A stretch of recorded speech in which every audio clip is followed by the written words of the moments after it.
Praise the Lord. परमेश्वराची स्तुती हो. मित्रांनो, काल एक मी व्हिडिओ बनवला होता निराशेत असलेल्या बहिणींसाठी. खरोखरच निराशामध्ये माणसाचा चेहरा किती खराब दिसतो ना. काल जो व्हिडिओ बनवला होता ना, त्याच्यामध्ये मला स्वतःचा हसू येत होतं. काही वर्षापूर्वी असे चिंतेचं आणि एकदम दुःखाचं असं जीवन होतं प्रियांनो. निराशेत खरंच किती घाण माणूस दिसतो चिंतेमध्ये, टेन्शन घेतलेलं असताना. तर काही बहिणींना खरंच असे लोक भेटतात ना, की ते मृत्यूपर्यंत पोहोचवतातच त्या बहिणीला, की म्हणजे तिला असं वाटतं की मी काच बाई झाले आणि मी का जन्माला आले.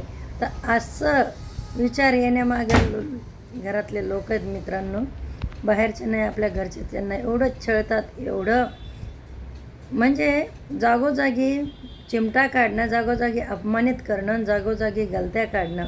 त्या बाईचं जीवन किती मुश्किल होत असेल ना, आहे की नाही. तर मी बघितलं, तुम्ही बघितलं असेल मला, की चेहरा किती खराब दिसतो माणसाचा ना टेन्शनमध्ये. सर्वशक्तिमान परमेश्वराने म्हणून सांगितलं आपल्याला की आनंदी राहा आणि सदा आनंद करा देवामध्ये, बरं काय, पिक्चरमध्ये नाही, हॉलिवूड बॉलिवूडच्या. तर परमेश्वराला मी धन्यवाद देते मित्रांनो.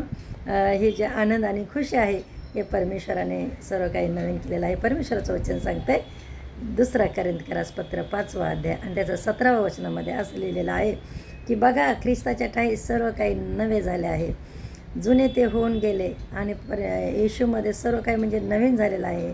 ही मी नवीन संधी आहे एक.